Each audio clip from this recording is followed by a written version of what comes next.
Como é que vocês estão? Vira para o irmão que está do seu lado e diz assim: Deus tem uma palavra para você. Queridos, nossa igreja, através de muitas palavras, de muitas profecias, nós vamos reconhecendo e entendendo que nós temos um ministério como igreja, um ministério apostólico e profético. A gente entende que o Senhor, nesses tempos, nesses dias, está colocando as coisas em ordem, colocando as coisas no lugar. E o que o Senhor liberou hoje para a nossa vida, para nós como igreja, é uma palavra apostólica, uma palavra que vai trazer fundamento e entendimento para as nossas vidas como igreja. Amém? Eu só queria pedir para o Léo mudar esse stand aí, Léo. Põe no corredor, fica na frente da galera ali atrás, o pessoal tá bravo contigo. Olha só para trás, você cai. Quero me bater já. Obrigado, Léo. Tá horrível, mas tá bom. Glória a Deus, amém? Quantos estão felizes com Jesus? Amém? Então pegue a sua Bíblia e abra ela em 2 Coríntios capítulo 10.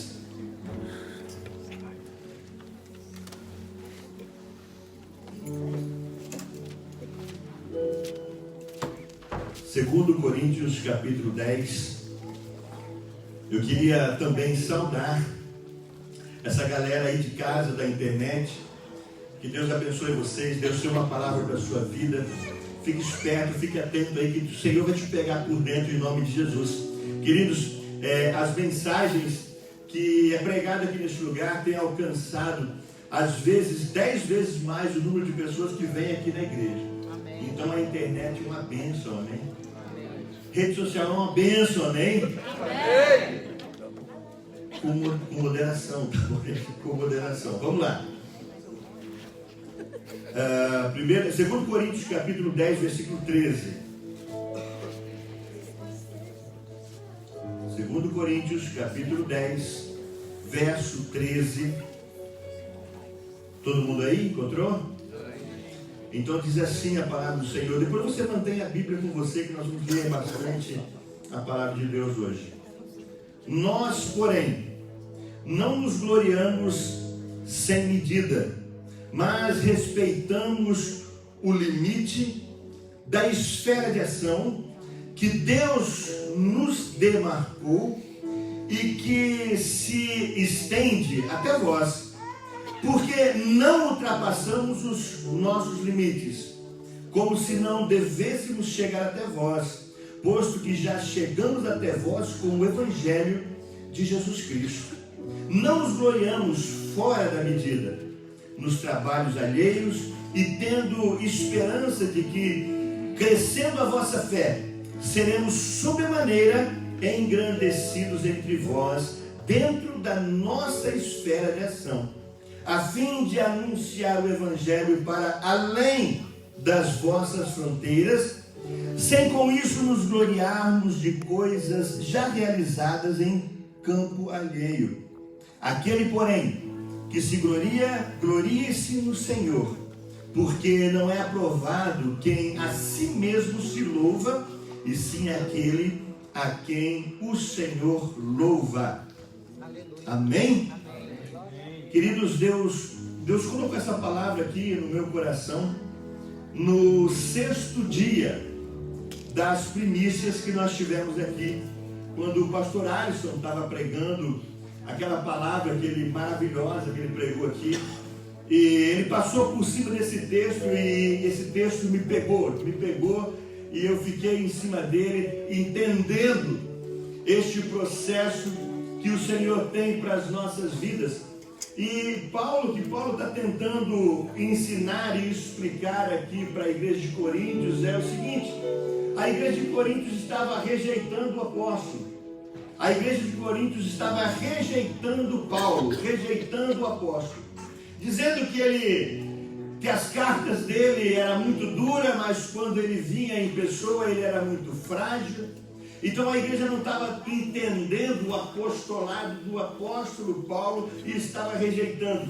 E Paulo, ele quer ensinar aqui com esse texto para a igreja de Coríntios que eles estavam dentro legalmente da jurisdição do apóstolo Paulo, de que eles foram alcançados dentro de uma maneira legal, espiritual, dentro de uma medida, pastor Silas, pastor Marcos, dentro de uma medida que foi entregue ao apóstolo Paulo.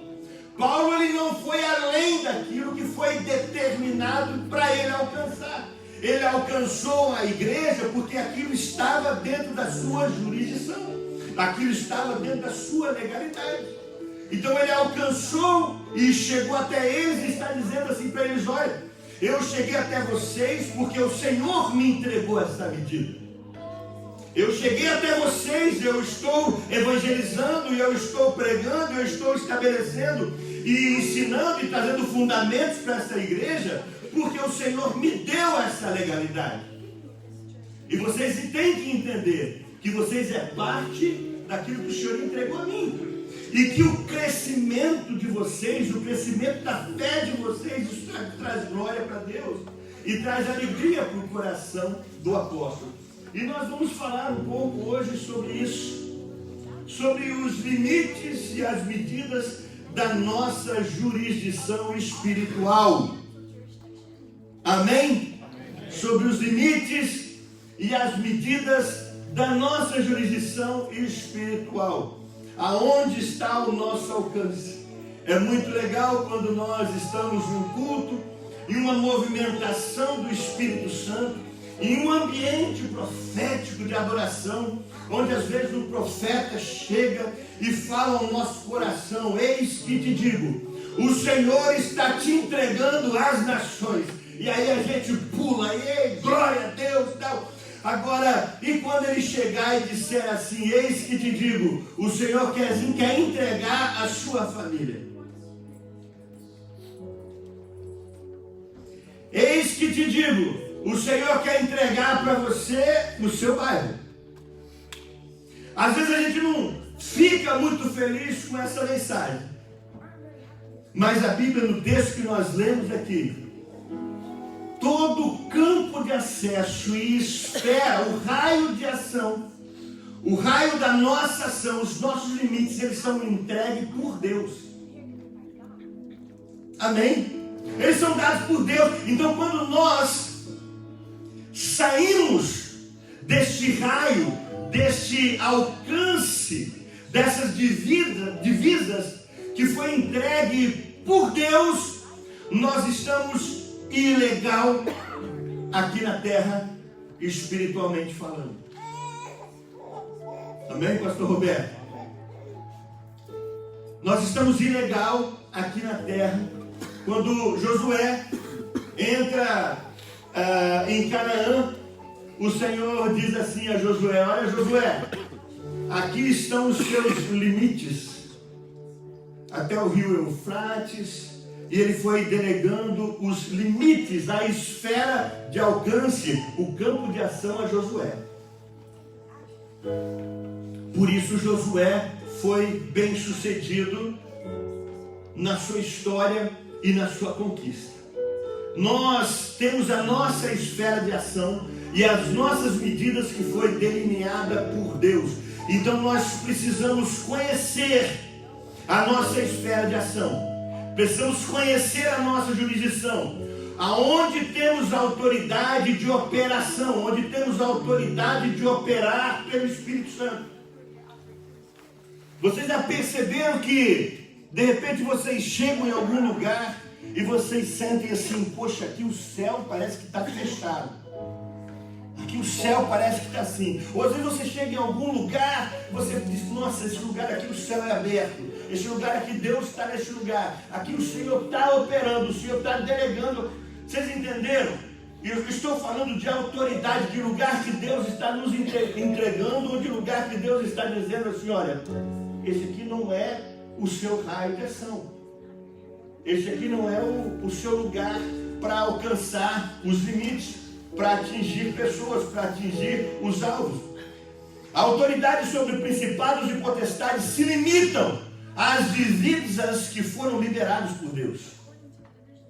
A autoridade, entenda isso, a autoridade sobre principados e potestades, sobre demônios, elas se limitam as divisas que foi entregue a nós pelo Espírito Santo.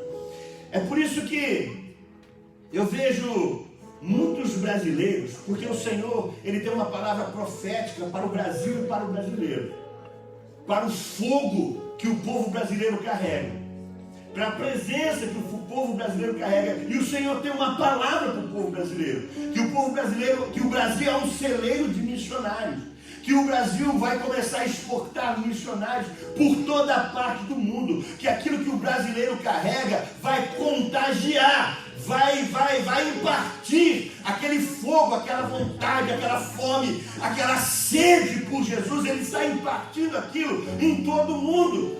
Então aqui nos Estados Unidos, quando os brasileiros que estão alcançando a nação, e Deus começa a ampliar os limites de ação, nós vamos falar disso, Deus começa a ampliar os limites de ação, a esfera de ação dos brasileiros. Então eles começam a buscar naquele lugar gente que tem autoridade naquele lugar para eles começarem a fluir. Quem já ouviu falar, por exemplo, do Descend? Um movimento que teve o ano passado em Orlando, né? Em Orlando, e encheu um estádio de futebol. Este ano o Descend vai ser no Brasil. E 3 estádios de futebol já estão completamente lotados. 2 lotaram quando no primeiro dia em que abriu a inscrição. Estou falando de estádio de futebol. Nós estamos falando de um avivamento que o Senhor está liberando. Glória a Deus. Aleluia. E quem está fazendo esse movimento no Brasil é um grupo de pessoas, americanos e brasileiros. E um dos brasileiros chama Theo Hayashi. Só que o Theo, para encontrar essa legalidade, ele veio aqui para a América, ele buscou alguém aqui que tem legalidade aqui nesse país para trabalhar. Ele buscou o pastor Rafael Conrado. Ele honrou o pastor Rafael Conrado. Ele disse: você está aqui muito mais tempo que eu. Para eu funcionar aqui, eu tenho que funcionar com você. Vocês estão entendendo? Amém. Os meninos que vieram tocar, fazer esse tour, André Aquino, Bruno Morada, o Alessandro Vilas Boas, buscaram quem? O pastor Rafael. As pessoas que entendem o reino de Deus de maneira apostólica e profética, eles entendem esse caminho e vão buscar pessoas naquela nação, naquele lugar, que já estão lá orando, que já estão lá abrindo os céus com as suas orações, que já estão lá se movimentando, que já estão lá pesquisando o ambiente, investigando o ambiente, descobrindo pistas proféticas daquele ambiente, daquela região, para poder fluir e trabalhar lá. Que dessa forma o Senhor, o mundo espiritual funciona assim, o Senhor, Ele vai entregar nas mãos daquelas pessoas. E se nós obedecemos esses limites, se nós respeitamos essa divisa, essa esfera de ação, se nós honramos e respeitamos isso, qualquer pequeno movimento que nós fazemos aqui na nossa esfera natural, no nosso campo natural, vai se destravar e desencadear grandes movimentos nas regiões celestiais daquele lugar. Aleluia. Glória a Deus. Porque nós estamos dentro de uma legalidade, dentro da nossa esfera, como o apóstolo disse aqui nesse texto. Eu estou agindo dentro da minha esfera de ação, dentro daquilo que o Senhor me entregou. Eu chego até vocês, Coríntios, porque o Senhor me entregou vocês. Não adianta vocês me rejeitarem, porque eu já fui aceito por Deus, e eu estou fluindo naquilo que me foi dado. Glória a Deus. Aleluia. Amém? Então nós temos que conhecer, pesquisar, entender quem nós somos no corpo de Cristo, no reino de Deus, entender nossos limites, entender aquilo que Deus nos entregou, aquilo que o Senhor nos entregou, para poder fluir ali com autoridade. E não adianta que não é fazendo para o lado que o nariz está apontado que você vai receber a autoridade dos céus para poder fazer aquilo que se chama reino de Deus, obra de Deus. Não adianta. Precisa entender o caminho, precisa se respeitar uma direção, Precisa se respeitar uma legislação espiritual. Isso é reino de Deus. O que sai fora disso é caso da mãe Joana. Quem conhece o ditado aqui? Se tem alguma Joana aqui, me perdoe. É brincadeira. O que sai fora disso é bagunça. E cada um pode fazer o que dá na teia. Mas a pessoa que entende o que é o apostólico e profético na igreja do Senhor, ele vai entender essa esfera da ação. Aleluia. Ele vai entender essa maneira de fluir, essa maneira de agir. Amém, queridos? E Paulo, o apóstolo dos gentios, Paulo foi o que foi, porque ele entendeu o seu raio de ação. Ele entendeu o seu campo de ação. Paulo foi o que foi porque ele não se limitou por causa de situações que haviam ali naquele lugar. Paulo fala dos açoites, quantos açoites? 5, Marcos? 5 quarentena, menos 1. Acho que é isso, né? Os naufrágios, as traições, a fome, as pedradas, apedrejamento. Então Paulo, ele não se esquivou do perigo. Os perigos e os obstáculos não foram divisas para Paulo.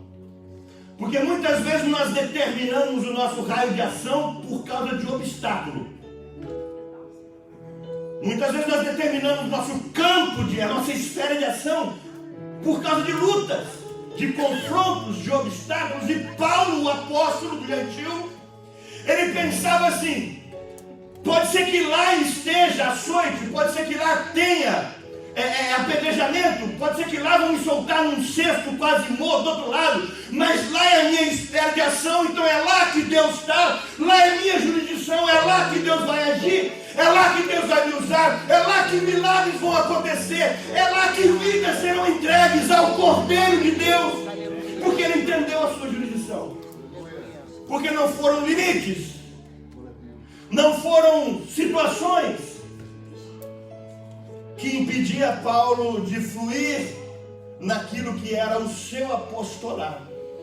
Ele dizia: vocês podem estar me rejeitando, porque a igreja de Coríntios rejeitou o apóstolo. Vocês podem ler a carta, as duas.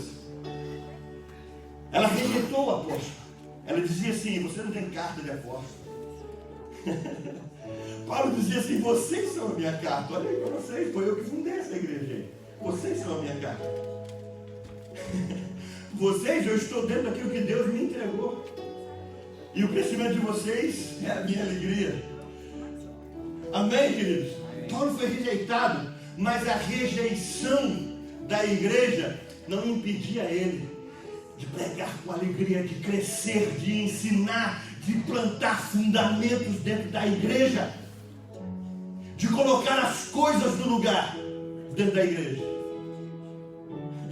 Amém? Ele fazia isso com alegria. Eu quero começar falando.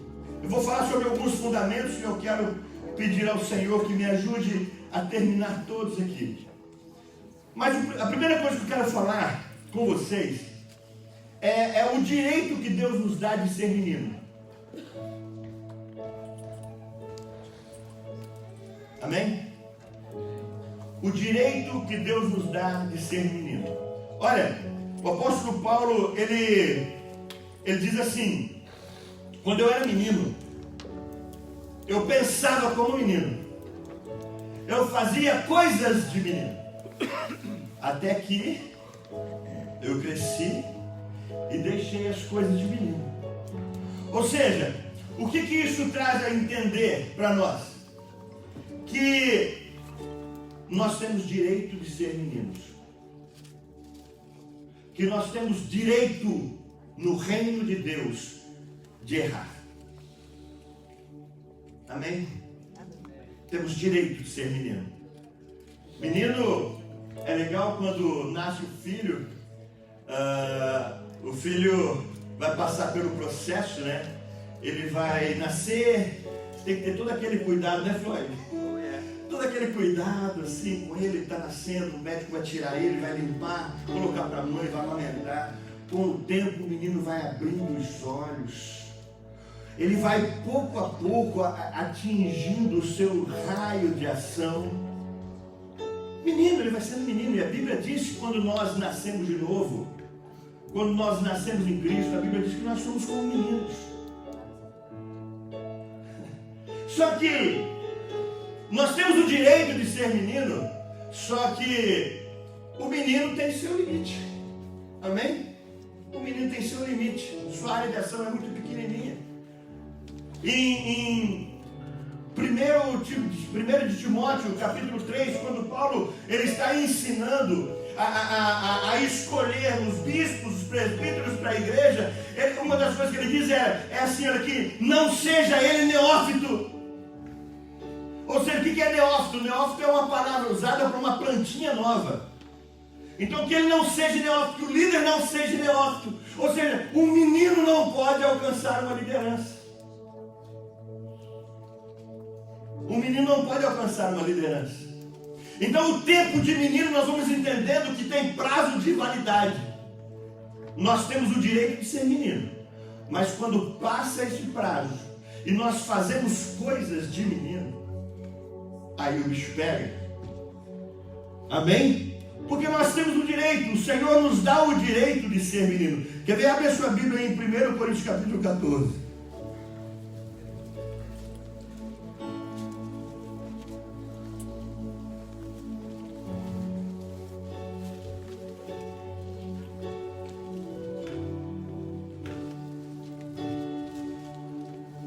Então lá no capítulo 13, no verso 11, Paulo diz assim, olha ali, quando eu era menino, falava como menino, sentia como menino, pensava como menino, quando cheguei a ser homem, eu desisti das coisas de menino. Então está falando de um campo de ação. Enquanto ele é menino, o tempo da inocência, ele não está vendo direito, seus olhos vão se abrindo pouco a pouco. O menino, mesmo com seus olhos abertos, ele tem o seu, quando novinho, recém-nascido, ele tem o seu limite de enxergar, ele não enxerga direito. Então, pouco a pouco, os olhos vão se abrindo, pouco a pouco, eles vão enxergando. Isso é o reino de Deus. É por isso que nós temos que ter cuidado, paciência, cuidar dos recém-convertidos, como uma mãe cuida dos recém-nascidos. Amém? Amém. Só que quando ele vai começando a engatinhar, ele vai tendo seus limites. Pastor Marco, ele tem que ficar dentro do cercadinho ali. Porque se ele sair dali, ele vai fazer coisa errada, que ele não sabe o que tem que fazer. Ele vai ficar ali dentro do cercadinho, para a proteção dele, ele vai ficar dentro daquele cercadinho. E às vezes os meninos chegam, querem fazer coisa, o pastor diz ainda não é a hora, ele diz, mas eu não entendo. É porque ainda é menino, tem que ficar ali dentro do cercadinho, para não fazer, para a sua própria proteção. É para a sua própria proteção. Só que quando vence o prazo, olha que Paulo fala em 1 Coríntios 14, verso 20. Irmãos, agora olha só como ele chama, não fala? Ele fala, irmãos, não sejais meninos no juízo. Na malícia sim, sede crianças. Quanto aos juízos, sejam homens amadurecidos, homens com entendimento. O que é menino na fé? É aquele prazo de chegar na igreja, aquele tempo, aqueles 6 meses, máximo aí 1 ano. Os discípulos tiveram 3 anos de discipulado e mudaram o mundo. Quantos anos você está na igreja? Agora deixa eu fazer uma pergunta. O que ou quem o seu raio de ação tem afetado?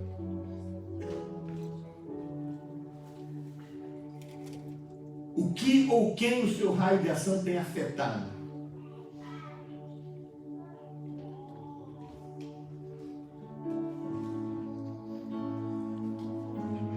Irmãos, não sejais meninos. O tempo passou. A fase tem que passar. Se a fase de menino não passar, alguma coisa está errada. Amém? Se a fase de menino não passar, alguma coisa está errada. E aí o que o apóstolo Paulo está dizendo? Precisa-se de um reposicionamento. Precisa de entender que você é um menino. Ainda sendo adulto, mas com ação de meninos. E precisa ter um choque de realidade na sua vida e reposicionar o seu ministério para você ter legalidade neste campo de ação que Deus está te entregando.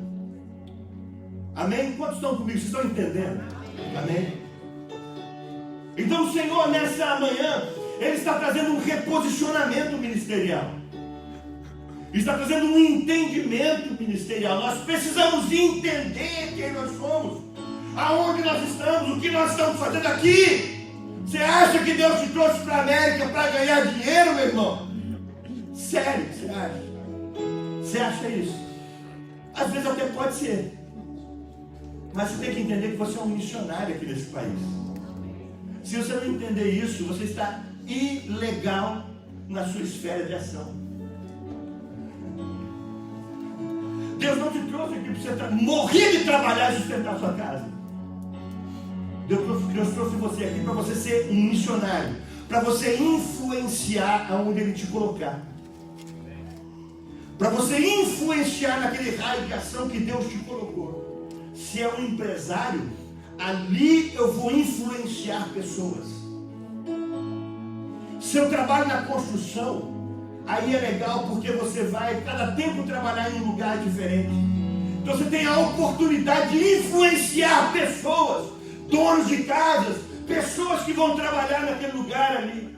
O teu campo de ação que Deus está te colocando, que Deus está te dando. E você vai estar influenciando pessoas. Mas para isso eu preciso entender quem eu sou, que eu cresci. Eu tenho que deixar as coisas de menino para trás e virar homem, gente. Ai, tem hora que dá vontade de pegar pelos colarinhos e dizer: macho, vire homem. Teu tempo de menino passou. Teu tempo de criança passou. Amém? Então isso é a primeira coisa que eu quero falar, que Deus nos deu esse direito. Isso é legal. Eu tenho o direito de ser menino. Eu tenho o direito de errar. Só que tem prazo de validade. Se eu continuar errando, aí eu preciso ser chamado a atenção, como ele fez aqui. Aí eu preciso ser exortado. Amém? O próximo ponto, eu quero falar de consequências por não obedecer minha jurisdição. E eu queria que você abrisse sua Bíblia em 2 Crônicas, capítulo 26 comigo.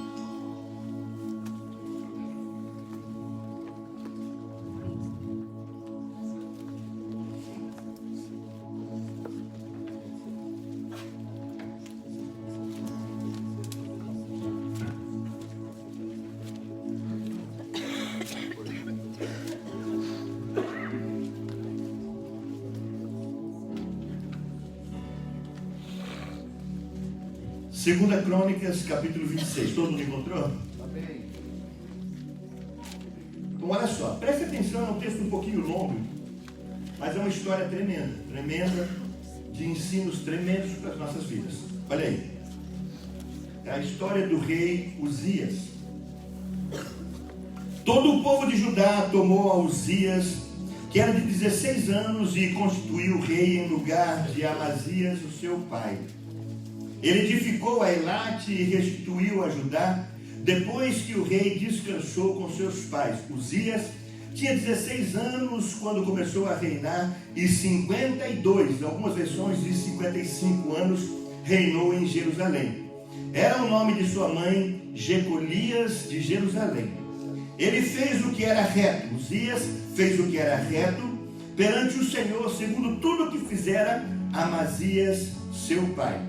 Propôs-se a buscar a Deus. Olha, ele propôs-se a buscar a Deus nos dias do profeta Zacarias, que era sábio nas visões de Deus. Lembra das palavras que o Senhor trouxe aqui acerca do profeta Zacarias?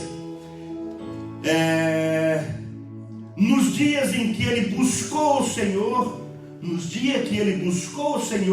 o Senhor Deus o fez prosperar. Saiu e guerreou contra os filisteus. Olha, os filisteus eram uma pedra no sapato do povo de Deus, mas Uzias derrotou os filisteus e edificou cidades lá. saiu e guerreou contra os filisteus e quebrou o muro de Gate e de Jabné e o de Asdod, e edificou cidades no território de Asdod entre os filisteus. Deus o ajudou contra os filisteus e contra os arábios que habitavam em Gur-Baal e contra os meunitas. Os amonitas deram presentes a Uzias, cujo renome se espalhava até as portas do Egito, porque ele tinha se tornado extremamente forte. Também edificou Uzias torres em Jerusalém, a porta da esquina, a porta do vale, a porta do ângulo, e as fortificou. Também edificou torres no deserto e cavou muita cisterna, porque tinha muito gado, tanto nos vales como nas campinas. Tinha lavradores e vinhateiros nos montes e nos campos férteis, porque ele era amigo da agricultura. Tinha também Uzias um exército de homens destros nas armas, que saíam à guerra em tropas, segundo o rol feito pelo escrivão Jeiel e Mazeias, oficial, sob a direção de Ananias, um dos príncipes do rei. Verso 12. O número total dos cabeças das famílias dos homens valentes era de 2.600. Debaixo das suas ordens havia um exército guerreiro de 307.500 homens, que fazia guerra com grande poder para ajudar o rei contra os seus inimigos. Preparou-lhes Uzias para todo o seu exército escudos, lanças, capacetes, couraças, arcos e até fundas para atirar pedras. Olha agora o verso 15. Ele fabricou em Jerusalém máquinas de invenção de homens peritos. Deus deu-lhe capacidade de inventar máquinas de guerra, destinadas para as torres e cantos das muralhas, para atirarem flechas e grandes pedras. Divulgou-se a sua fama até muito longe, porque foi maravilhosamente ajudado, até que se tornou forte. Até que se tornou forte. Verso 16. Mas havendo-se já fortificado, agora ele se tornou forte. Havendo já se fortificado, exaltou-se o seu coração para a sua própria ruína. E cometeu transgressões contra o Senhor, seu Deus, porque entrou no templo do Senhor para queimar incensos no altar de incenso. Porém o sacerdote Azarias entrou após ele com 80 sacerdotes do Senhor, homens da maior firmeza. Aleluia. E resistiram ao rei Uzias. Esses homens resistiram ao seu rei. Resistiram ao rei Uzias e lhes disseram: a ti, Uzias, não te compete queimar incenso perante o Senhor, mas aos sacerdotes, filhos de Arão, que são consagrados para este ministério. Sai do santuário, porque transgredistes, nem te será isso por honra na tua parte do Senhor teu Deus. Então Uzias se indignou, tinha o incensário na sua mão para queimar incenso, e indignando-se ele, pois contra os sacerdotes a lepra lhe saiu na testa perante os sacerdotes, na casa do Senhor, junto ao altar de incenso. Então o sumo sacerdote Azarias e todos os sacerdotes voltaram-se para ele, e eis que ele estava leproso na testa. E apressadamente o lançaram fora. Até ele mesmo se deu pressa em sair, visto que o Senhor o ferira. Assim ficou leproso o rei Uzias até o dia da sua morte, e morou por ser leproso numa cidade separada, porque foi excluído da casa do Senhor. E Jotão, seu filho, tinha seu cargo na casa do rei, julgando o povo da terra. Amém? Quantos aqui conheciam já essa passagem? Amém? Aqui conta a história do rei Uzias, o rei que governou sobre Israel, um dos maiores reis de Israel, um dos maiores reis. A Bíblia diz que o Senhor o ajudou porque ele se propôs a buscar o Senhor. E ele, como rei, dentro da sua esfera de ação, ele foi um inventor de máquinas. Ele fortalecia o seu exército, criando para os exércitos ferramentas, armas de ataque, armas de defesa. Ele edificou torres para tomar. Ele construiu coisas, ele criou, ele trabalhou com a agricultura, ele tinha gados, ovelhas.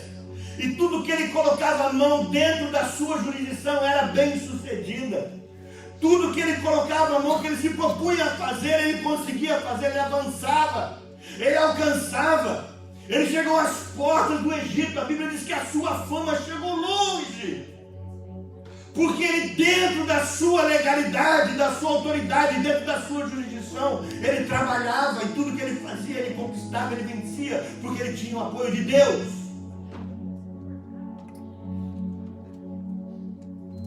Mas aí ele cresceu. E aí o coração dele se exaltou porque ele cresceu. O coração dele se exaltou porque ele cresceu. Aí ele achou que ele podia tudo dentro da casa do Senhor. Aí ele achou que ele podia fazer todas as coisas. Porque ele cresceu. O coração dele se exaltou. Então a Bíblia diz que ele fazia até que se tornou forte. Queridos, aqui fica uma lição. Aqui fica uma lição para você. Queridos, eu me converti em 2002. Mergulhei do Evangelho de cabeça para nunca mais sair. E como pastor, nós vamos completar 7 anos aqui na frente da comunidade de resgate. Nunca pastorei no Brasil, em outro lugar, somente aqui. Mas desde que eu me converti, eu tenho visto essa história acontecer periodicamente. Eu tenho visto essa história acontecer. Sempre. As pessoas chegam na igreja arrebentadas. Chegam na igreja quebradas. Todas destruídas. E ali eles se tornam como meninos. Por quê? Porque estão todos arrebentados, todos quebrados. Se tornam como meninos. E aí eles se tornam material humano na mão de Deus. Se tornam matéria-prima na mão de Deus. E aí Deus começa a trabalhar, porque ele chega como Deus quer. Todo quebrado. Todo dependente de Deus. Como barro na roda do oleiro. Todo dependente de Deus. Põe a mão, Jesus. Dá uma forma aqui, porque está sem forma. E aí o oleiro, bota a mão. Aí o oleiro começa a reconstruir. Aí o oleiro começa a reconstruir o vaso. E aí a gente começa a se fortalecer. Aí a gente começa a se fortalecer, pastor. Aí a gente se torna forte. Aí o coração se exalta.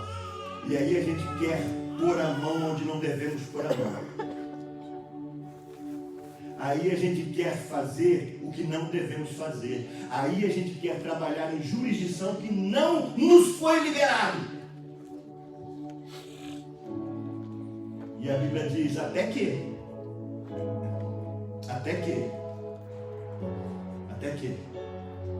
E a história vocês ouviram? O Senhor levanta homens de Deus, queridos, para colocar as coisas em ordem. O Senhor levanta homens da confiança dele para colocar as coisas no lugar. E a Bíblia diz que o sacerdote Azarias, com mais 80 homens, foi atrás de Uzias, que entrou no templo para oferecer incenso ao Senhor. Uzias não era sacerdote, era rei. Uzias não teve honra como Davi. Talvez ele leu a história de Davi, que Davi entrou no Santo dos Santos, comeu o pão e deu para os soldados. O problema é que o coração de Davi não estava exaltado. Amém? O coração de Davi não estava exaltado. Mas o dele estava. Porque ele achava que ele podia tudo.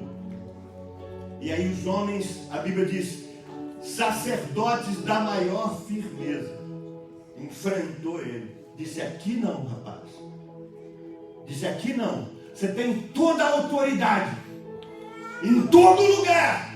Mas esse trabalho compete aos sacerdotes, aqui do templo. Não a você, rapaz. Sai fora daqui. Sai fora daqui, mas eu sou rei, não interessa quem você é. Sai fora daqui, porque aqui tem ordem. Deus liberou ordem para a sua igreja. Deus liberou ordem para o seu povo. Último versículo de 1 Coríntios capítulo 14. Pode ter tudo, mas com ordem e com decência, com organização.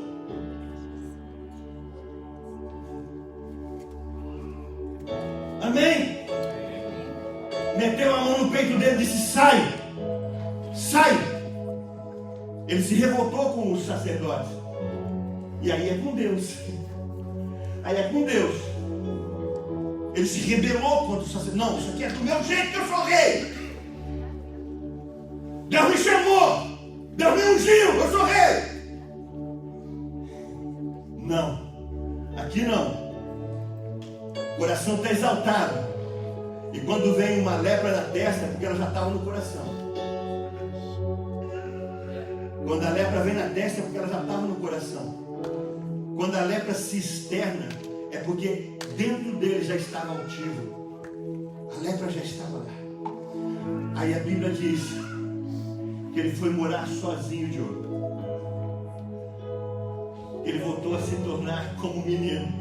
Só que agora Deus não põe mais a mão, porque já conhece o coração. A tendência de homens e mulheres leprosos por dentro, na vaidade e no orgulho, é ficar sozinhos, é ficar separados, é ficar sozinhos, porque são doentes.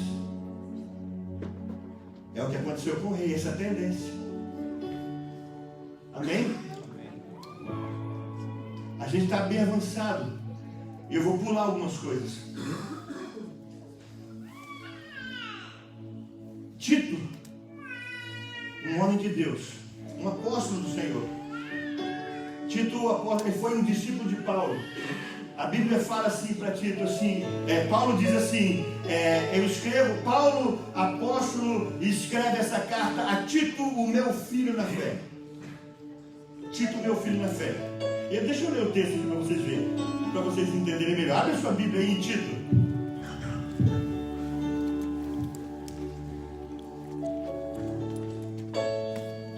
Vamos ver esse texto, que esse texto é interessante e traz muito fundamento e ensino para nós.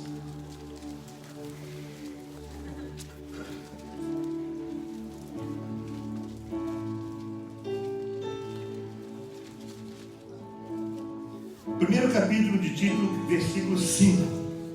Versículo 4. A Tito, todo mundo encontrou, amém? Amém. A Tito, verdadeiro filho, segundo a fé comum, graça e paz, da parte de Deus, Pai, e de Cristo Jesus, nosso Salvador. Por essa causa, Tito, eu te deixei em Creta. Creta era uma ilha, a maior ilha da Grécia, daquele lugar. Por essa causa te deixei em Creta, para que pusesses em ordem as coisas restantes. Por que Paulo deixou Tito em Creta? Para colocar em ordem as coisas das igrejas lá. Bem como em cada cidade constituísse presbíteros conforme eu te prescrevi. Então, em cada cidade, Tito agora vai ordenar, vai consagrar presbíteros, pastores, bispos, para cuidar daquelas igrejas lá. E verso 6, alguém que seja irrepreensível. Agora, Paulo ensina Tito como separar, como escolher esses homens. Alguém que seja irrepreensível, marido de uma só mulher, que tenha filhos crentes, Verso 10. Porque existem muitos insubordinados aí. Porque existem muitos insubordinados aí. Tá? Pauradores, frívolos, gente que fala bastante, enganadores, especialmente os da circuncisão, especialmente os judeus que se converteram, pessoas que se julgavam entender bem da fé. Verso 11, olha no verso 11 o que Paulo ensina a Tito. É preciso fazê-los o quê? O que está na Bíblia de vocês aí? É preciso fazê-los tapar a boca. É preciso fazê-los calar. O outro é no Antigo Testamento, esse aqui é o Novo, não tem desculpa. É preciso fazê-los calar, porque andam pervertendo casas inteiras e ensinando o que não devem. Por quê? Por vaidade e egoísmo, por torpe ganância, por andar fora da sua legislação. Foi mesmo dentre eles um dos seus profetas que disse: cretenses, sempre mentirosos, feras terríveis, ventres preguiçosos. Profecia que Paulo pegou dentre eles e diz: agora Tito, vai. Tal testemunho, verso 13, tal testemunho é exato, portanto, repreende-os severamente, para que sejam sadios na fé. Repreende-os severamente, para que sejam sadios na fé. Olha, querido, deixa eu dizer uma coisa.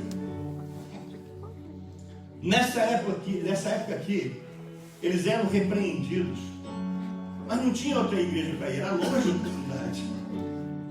Nos dias de hoje, as pessoas fazem ameaças com a gente. Ameaças. Mas eu não tenho medo.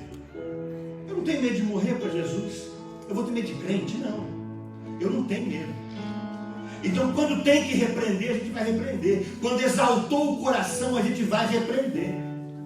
A gente vai chegar e a gente vai falar. Quero ir para outra igreja, então eu vou para outra igreja, pastor. Vai com Deus. Deus te abençoe. Nós não vamos amaldiçoar ninguém aqui. Tá? Nós não vamos amaldiçoar ninguém aqui que não quer ficar aqui. Não vamos. Nós vamos abençoar. Vai com Jesus Cristo. Que você encontre o seu lugar e que Deus te abençoe. Não tem problema nenhum, não. Mas se precisa ser chamado a atenção, nós vamos chamar a atenção. Nós vamos falar que está errado. Nós vamos falar que não é assim que se faz. Nós vamos falar que tem que trabalhar dessa e dessa e dessa forma. Mas eu não concordo, pastor. Você tem o direito de não concordar. Você tem o direito de não concordar. Esse é o teu direito. Mas agir e fluir somente se concordar. Com a palavra de Deus, tá? Não é com a minha doutrina, não. É com a palavra do Senhor. Tito foi colocado em Creta como um apóstolo, pastor Diogo, para colocar fundamentos nas igrejas. E se você ler depois capítulo 2, capítulo 3, Paulo está ensinando Tito a ensinar pastores. Paulo está ensinando Tito a ensinar os pastores das igrejas a como se proceder na frente das igrejas, na frente dos problemas da igreja. E Paulo está ensinando. E para a gente ir para o final, eu queria falar um pouquinho sobre Efésios capítulo 4. Volta um pouquinho aí sua Bíblia.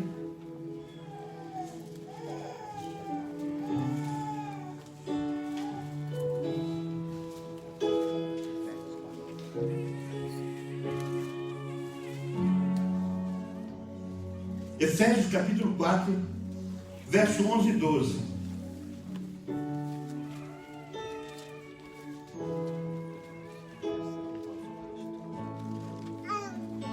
Efésios capítulo 4, verso 11 e 12. Amém?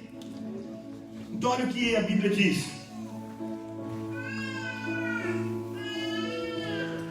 Eu vou ler a partir do versículo 7. E a graça foi concedida a cada um de nós segundo a proporção do dom de Cristo. Por isso diz, quando ele subiu às alturas, levou cativo o cativeiro e concedeu dons aos homens. Então Jesus concedeu dons aos homens. Ora, o que quer dizer subiu, senão também aquele que havia descido até as regiões inferiores da terra? Verso 10. Aquele que desceu é também o mesmo que subiu acima de todos os céus para encher todas as coisas. E ele mesmo concedeu uns para apóstolos, outros para profetas, outros para evangelistas, outros para pastores e mestres. Então os 5 ministérios, aqui fala dos 5 ministérios. Por quê? Com vista ao aperfeiçoamento dos santos para o desempenho do seu serviço e para a edificação do corpo de Cristo, até que todos cheguemos à unidade da fé e no pleno conhecimento do Filho. E no pleno conhecimento do Filho. E aqui a gente vai terminar.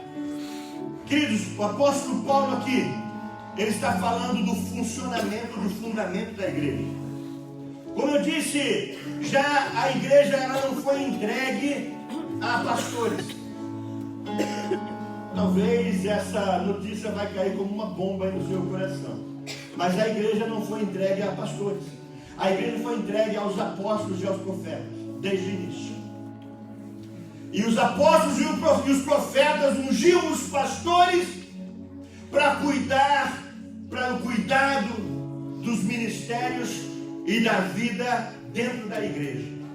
Mas a missão da igreja, a ponta da igreja sempre foi cuidada pelos apóstolos e pelos profetas. Está lá em 1 Coríntios 14, no começo do versículo, não lembro do versículo agora, mas vai estar lá, Deus deu à igreja apóstolos, profetas e doutores, não a pastores. Então o que Deus está fazendo nos dias de hoje é colocando as coisas em ordem, é colocando as coisas no lugar. Entenda, igreja, povo do Senhor Jesus. Eu falo pelo Espírito de Deus. O Senhor está reposicionando o seu povo. O Senhor nesses dias está reposicionando a igreja. Então nós temos que entender que o funcionamento da igreja ela não é pastoral, ela é profética e apostólica. E o Senhor está colocando a sua igreja em ordem. Aleluia. Porque nós estamos perto do fim. Porque nós estamos vivendo o tempo do fim, o princípio do fim. Então o Senhor está reposicionando a sua igreja para ela funcionar direito, da forma correta, para tomar como os 5 ministérios. Sabe por quê? Para alcançar o pleno conhecimento do Filho. Porque se nós não funcionarmos de forma correta através dos 5 ministérios, nós nunca vamos chegar ao pleno conhecimento do Filho. É por isso que Deus está colocando as coisas em ordem agora. Nós temos que entender esse chamado. E quando nós entendemos esse chamado, e cada um entender o seu chamado, quando a igreja entender que a igreja, quando as pessoas entenderem que a igreja de Cristo é uma plataforma profética apostólica, vai acabar tanto problema na igreja. Pastor com ciúme de pastor. Pastor que chega na igreja e só quer um microfone, só quer pregar. E aí quando você prova ele, como diz a palavra de Deus, deixa ele sentado um tempo, ele vai embora. Fala que não teve oportunidade, porque ele queria pregar. Ele não quer fluir, ele não quer trabalhar, ele quer pegar o microfone e pregar. Se tira o microfone, não tem culto. Se tira o instrumento, não tem adorador. A verdade não quer pregar, quer aparecer, quer se mostrar, quer mostrar sua habilidade, quer se exibir com os dons que Deus deu. Mas dons não é para exibição, dons é para edificação do corpo. Aleluia. Glória a Deus. Amém? E é por isso que Deus diz assim, o apóstolo Paulo diz assim, porque ele, Jesus entregou, quando subiu, ele entregou uns para apóstolos. E o apóstolo tem que entender a sua posição. Outros para profetas. E os profetas têm que entender a sua posição. Ele é profeta. Outros para evangelistas, pastores e mestres. Deixa eu rapidinho aqui pincelar um pouco sobre isso. Então, qual é a função do mestre? O mestre é o ministério de ensino. E o mestre tem que ensinar. O mestre é o ministério de professor. É o discipulado da igreja. É o que vai formar líderes. É o que vai formar os pastores, os apóstolos. Ele tem isso no coração. Então esse ministério tem que estar fluindo na igreja. Tem que estar no coração dos pastores. Esse ministério tem que estar no coração da igreja. Até que haja a ponta, o homem de ofício, para puxar ele para cima. Mas enquanto esse homem de ofício, o professor, o homem do ensino, não aparece, tem que estar no coração nosso, para o ministério de ensino crescer e fluir. E aí vem o pastor. Quem é o pastor da igreja? É que nós chamamos todo mundo de pastor. Chamamos o profeta de pastor, o apóstolo de pastor, o evangelista de pastor.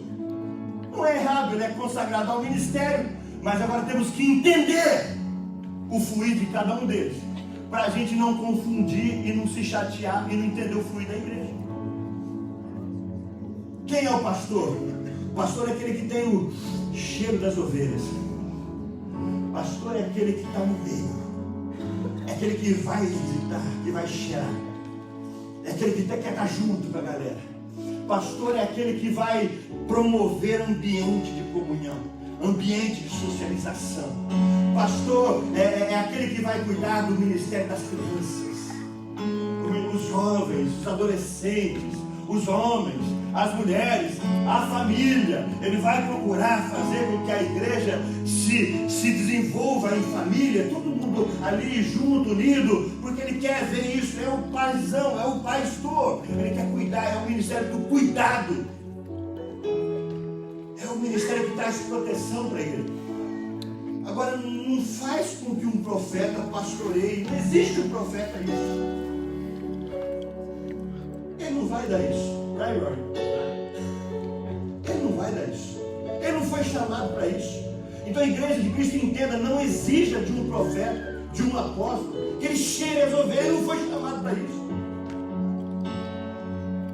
Ele não foi. É o ministério, por isso que tem que trabalhar junto, combinar. Amém? E o evangelista? O evangelista ele não pensa aqui dentro. O pastor fica doido com o evangelista. Porque o evangelista, ele não pensa aqui dentro, ele só pensa lá fora. Ele quer ganhar almas para Jesus, ele quer trazer pessoas para dentro, ele quer evangelizar, ele quer conquistar lá fora o mundo, ele quer estar a mente dele só está lá fora. O ministério dele é de alcance, é de tocar a vida lá fora. Esse é o evangelista. E aí ele traz pessoas para dentro da igreja, e aí ele vê as pessoas que ele trouxe assim no banco, e o pastor está dando um tempo testando e cuidando e tal, mas o evangelista quer ver o cara tocando no louvor, o evangelista quer ver o cara pregando, porque foi ele que trouxe para a igreja, ele quer ver o cara fluindo, mas não pode. Só que aí o evangelista não entende os 5 ministérios, sai da igreja e vai para outra igreja, ou vai abrir uma igreja só de evangelista, ele vai ter campanha todo dia, ele quer ganhar alma, o negócio é ganhar alma. Ele não entende o chamado dele. Tem que trabalhar junto. Você imagina um profeta, um apóstolo pastoreando uma igreja? Deixa eu dizer para você, isso tem acontecido até aqui. Porque para trás ali não se tinha o entendimento dos 5 ministérios. Então quando os pastores descobriam que aquela pessoa tinha um chamado, tinha uma vocação, imediatamente o que é que fazia com eles? Ungia, tu é pastor, toma a Bíblia, vai pastorear. Aí ia para outro lugar pregar o evangelho, havia um grupo ali, percebia alguém que era mais motivado, tu é pastor, toma, pastoreia aí. E a igreja foi se tornando pastoral. Mas ela nunca foi pastor, ela não foi entregue a pastores, ela foi entregue a profetas e apóstolos. Amém? E aí, o cara foi ungido, ele tinha dom de profecia, era profeta. Mas ele aprendeu que ele tem que ser um pastor de igreja. Aí o profeta pastoreando igreja. Ele vai fazer Vale do Sal, campanha do sal, vai jogar óleo em todo mundo. Ele vai, porque ele é profeta, ele vai fazer atos proféticos, ele vai ungir todo mundo, é pastor, ele vai separar, o cara é profeta. É o chamado dele. O chamado dele é a profecia. Ele não enxerga o que a igreja está enxergando. E ele fica revoltado porque a igreja não enxerga o que ele está vendo. Ele fica bravo.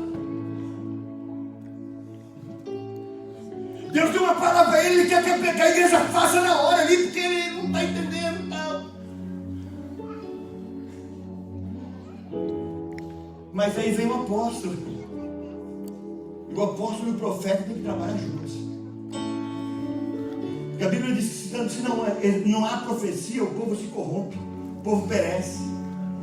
Mas aí o apóstolo é o que vai colocar as coisas em ordem. O apóstolo é que vai colocar, o que tem o chamado apostólico, é que vai colocar as coisas em ordem, é que vai colocar as coisas no lugar, é que vai pegar a profecia e no tempo dela colocar ela valendo. É que vai entender isso. Então, tanto os chamados para o ministério, quanto a igreja de Jesus Cristo, tem que entender os 5 ministérios para poder funcionar em ordem e assim, em uma forma de unidade, alcançar um pleno conhecimento daquele varão, do nosso irmão mais velho, daquele que morreu na cruz, de Jesus Cristo. De outra forma, nós não vamos alcançar essa maturidade. Nós não vamos alcançar essa maturidade. Se a gente ficar exigindo de um pastor que é um profeta, que ele seja cheirador de ovelha. Não. Tem o que foi chamado para esse ministério. Se a gente ficar exigindo que o profeta vá lá em casa visitar a casa e orar pela família, ele é profeta, ele não gosta dessas coisas. Ele não gosta. Chamar um profeta para ficar contando problema para ele, ele já vai pôr a mão na tua cabeça com 2 minutos. Ele vai expulsar e orar e ungir. Vai, irmão. O cara é profeta, ele não tem paciência, fica escutando problema. Cara. O pastor tem. O pastor tem.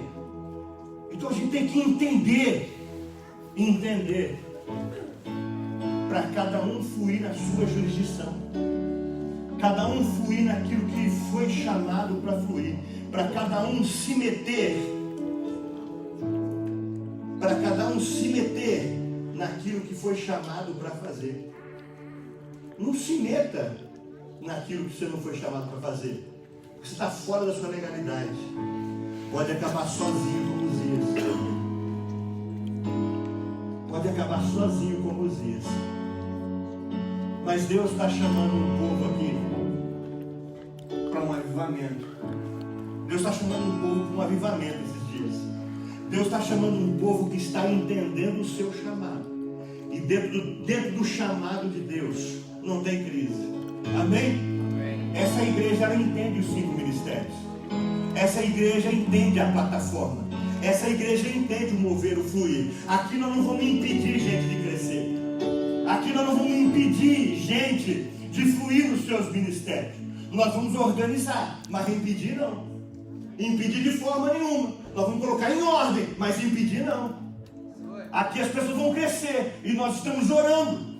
E Deus liberou uma palavra no finalzinho do ano 2019, que nós vamos viver nesse lugar um tempo de unidade, um tempo de cuidado pastoral como nós nunca vivemos antes. É o que Deus está derramando na igreja dele esses dias. E eu sei que isso vai acontecer. Deus falou comigo que isso vai acontecer aqui neste lugar. E a igreja vai começar a viver sobre essa plataforma. Então vamos deixar de ver a igreja como aquela casinha no topo do morro, com a cruzinha na ponta, que lá tem um pastor que vai cuidar de tudo. Não. Começa a ver a igreja como uma plataforma.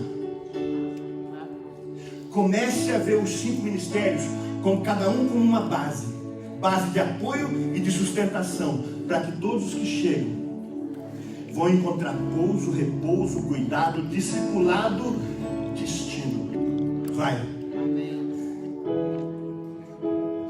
Amém? Amém? Fique em pé comigo. Vem para cá o pessoal da adoração.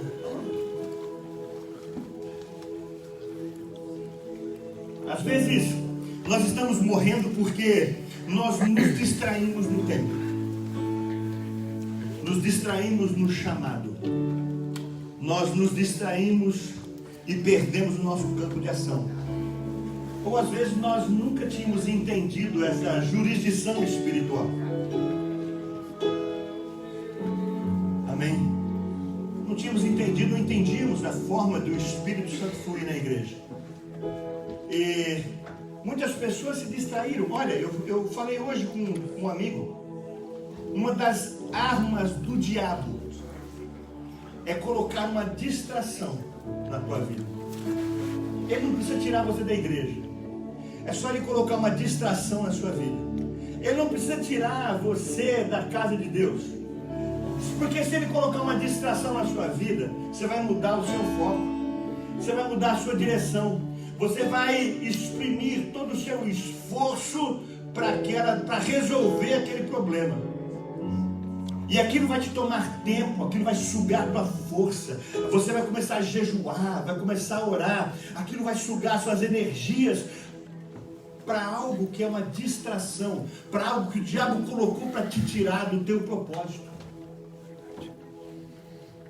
Os homens de Deus, da maior firmeza, não saem da direção.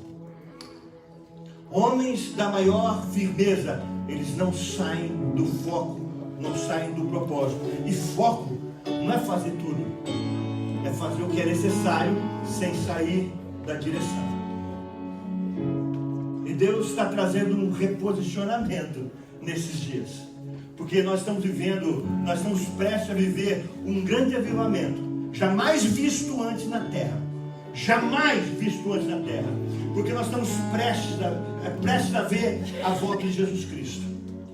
Estamos prestes a ver a volta de Jesus Cristo, está voltando. Amém? Isso não é um jargão. Jesus Cristo está voltando. Quem é profeta, quem consegue discernir os tempos, sabe que nós estamos vivendo hoje o princípio das dores, que daqui a pouco o anticristo já começa a se manifestar através do engano da paz. Daqui a pouco vocês estão vendo as notícias aí, o que está acontecendo. Daqui a pouco o anticristo começa a se manifestar, e depois disso é a manifestação e a vida do Filho do Homem. Só que a Bíblia diz em Mateus capítulo 24, verso 12: mas quando o evangelho do reino for pregado em todas as nações, então virá o fim. Então nós estamos falando de uma igreja que vai entender o fluir, o manifestar do reino de Deus, a despeito dos escândalos, a despeito das confusões. Estamos falando de uma igreja que vai entender Jesus Cristo. Estamos falando de uma igreja que vai sair de um sistema. Estamos falando de uma igreja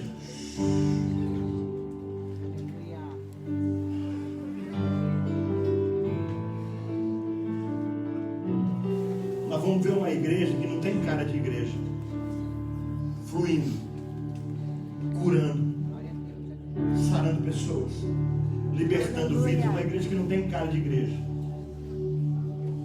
Vamos ver os pastores tatuados, cabelo comprido, de brinco, de argola, libertando, curando, salvando, fora do sistema. Muitos deles não são aceitos dentro da congregação. Se entrar, a gente fuzila eles com os nossos olhos. Mas eles vão estar fluindo no reino, curando, salvando, libertando pessoas, libertando vidas. Nós vamos ver a igreja de Cristo, um avivamento sem fim. Essa igreja tende a acabar. Vai ficar só de Jesus. Aleluia. Queridos, o Senhor nessa manhã quer provocar em nós um despertamento para a posição certa, para o entender aonde eu fui chamado para fluir e como eu vou fluir. Talvez o Senhor trouxe um despertamento na sua mente nesta manhã sobre ministério, chamado, posição e campo de ação. Se Deus falou com você, eu quero que você saia do seu lugar e venha aqui para frente para nós orar.